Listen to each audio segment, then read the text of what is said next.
আসসালামু আলাইকুম। গত ২ দিন আগে আমরা আমাদের ইনকিউবেটর মেশিনে বেশ কিছু কোয়েল পাখির ডিম দিয়েছি বাচ্চা ফোটানোর জন্য। এই কোয়েল পাখির ডিমগুলি দেওয়ার পর বেশ কিছু ডিম এখান থেকে ভাঙা বের হয়। বিশেষ করে আমরা যেহেতু এখন এক খামার থেকে অন্য খামারে ডিমগুলি নিয়ে আসি, আমাদের একটা খামার থেকে আমাদের আরেকটা খামারের দূরত্ব একটু বেশি, যে কারণে যাতায়াত পথে আমাদের একটু কষ্ট হয় এবং ডিমগুলি অনেকাংশ ভেঙে যায়। ভাঙা ডিমগুলিকে আমরা নানানভাবে নানান পদ্ধতিতে রান্না করে খেয়ে ফেলি, কিন্তু আজকে আমাদের সাথে একটা অদ্ভুত ঘটনা ঘটেছে, যেটা আমরা আগে পরে কখনো করিনি। সেই কাজটাই আজকে আমরা করবো ইনশাআল্লাহ। আপনারা হয়তো জানেন যে আমাদের কাছে অনেকগুলি ক্লাসিক কিং কোয়েল রয়েছে। এই কিং কোয়েলগুলি যখন ডিম পারে, ওই ডিমগুলিকে আমরা আমাদের ইনকিউবেটর মেশিনে দিয়ে বাচ্চা ফুটিয়ে ফেলি। বেশ কিছুদিন আগে এক জোড়া কিং কোয়েলকে আমরা আলাদা করে রেখেছিলাম, এক জোড়া না, 2 জোড়া কিং কোয়েলকে আমরা আলাদা করে রেখেছিলাম। আমরা জানি যে এই কিং কোয়েলগুলি আলাদা থাকা অবস্থায় যদি জোড়া অবস্থায় দেওয়া যায়, তাহলে ওরা নিজেরা ডিম পেরে নিজেরাই বাচ্চা ফোটায়। এ কারণেই আমরা 2 জোড়া কোয়েলকে 2টা খাঁচার মধ্যে দিয়েছিলাম, দেখার জন্য যে ওরা আসলে এই কাজটা করে কিনা, অর্থাৎ ওরা নিজেরাই ডিম পেরে নিজেরাই বাচ্চা ফোটায় কিনা। এটা দেখার জন্য আজকে ওদের খাঁচাটা আমি খুলেছিলাম। খুলে দেখলাম যে অনেকগুলি ওরা ডিম পেরে রেখেছে, কিন্তু ওই ডিমগুলিতে ওরা তা দিচ্ছে না বা ডিমের উপর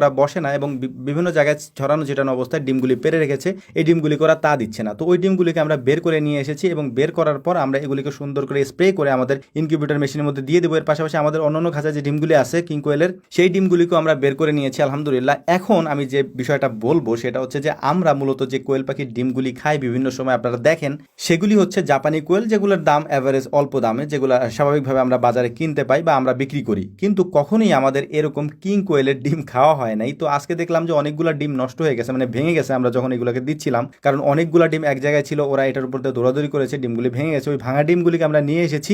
যেহেতু এই ডিমগুলি একটু দামি, একটু না অনেকটাই দামি, একটা কিং কোয়েলের ডিম সমান সমান দেখা যায় যে প্রায় 30-40টা হচ্ছে যে নর্মাল কোয়েলের ডিমের সমান দাম থাকে, তার থেকেও বেশি থাকে। যে কারণেই হচ্ছে ওই ডিমগুলোকে আমরা নিয়ে আজকে চিন্তা করছি যে এত দামি ডিম আমরা ফেলে দেবো কেন, এগুলাকে খেয়ে ফেলে যদি খাওয়া যায় আর কি। খাওয়া তো যাবেই, এগুলো যেহেতু কোয়েলের ডিম, মানে সাইজে একটু ছোট আর কি, মানে ওই কোয়েলের ডিমের তুলনায় এটা হচ্ছে অর্ধেক অর্ধেক বলা যায়, বা 3 ভাগের 1 ভাগ বলা যায়। ডিম একেবারে ছোট্ট আর কি। তো এটা খেয়ে তেমন একটা পোষাবে না। এটা তো সুন্দর সুন্দর বাচ্চা হয় এবং দেখতে অনেক সুন্দর হয় কিং কোয়েল, হয়তো আপনারা অনেকেই দেখছেন, আজকের ভিডিওতে হয়তো দেখছেন। তো আমরা এটা রান্না করতেছিলাম, রান্না করার পর দেখলাম যে আমাদের স্ট্রিট ফাস্টের যে মানে গাড়িটা, বিশেষ করে আমাদের এখান থেকে ঘি নিয়ে যায় যারা, ওনারা প্রতিদিন এই টাইমে আসেন এবং পার্সেলগুলো এখান থেকে নিয়ে যান আলহামদুলিল্লাহ। তো ওনারা যেহেতু এসেছেন এবং আমাদের এখানে আরো 2-3 জন মেহমান আছে, তো সবার জন্য হচ্ছে আমরা এইটা দিয়ে নুডলস রান্না করতেছিলাম। যেহেতু লোকজন একটু বেশি, তাই আমরা একটু বেশি করে দিয়েছি। এর পাশাপাশি যে কিং কোয়েলের ডিমগুলি ছিল, এই ডিমগুলিকে এই নুডলসের মধ্যে ধুয়ে পরিষ্কার করে একটা পলিথিনের মধ্যে দিয়ে রাখতেছিলাম, যাতে এটা সিদ্ধ হয়, এবং সিদ্ধ করা ডিমগুলিকে পরবর্তীতে আমরা খেয়ে টেস্ট করে দেখবো যে নর্মাল ডিমের তুলনায় এই ডিমের স্বাদ কি বেশি না কম।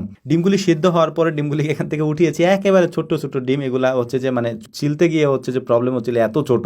তো দেখলাম যে না, এগুলা হচ্ছে যে ওই কোয়েলের ডিমের মতোই লাগে, স্বাদ একটু ডিফারেন্ট হইতে পারে, মানে স্বাদের থেকে ওই কোয়েলের থেকে একটু বেশি স্বাদ হইতে পারে, এতটুকু আর কি। যেহেতু দামও বেশি, স্বাদ একটু বেশি হওয়াটা স্বাভাবিকই ছিল আর কি। তো আলহামদুলিল্লাহ দেখতে দেখতে আমাদের রান্নাটাও কমপ্লিট হয়ে গিয়েছে। তো আমরা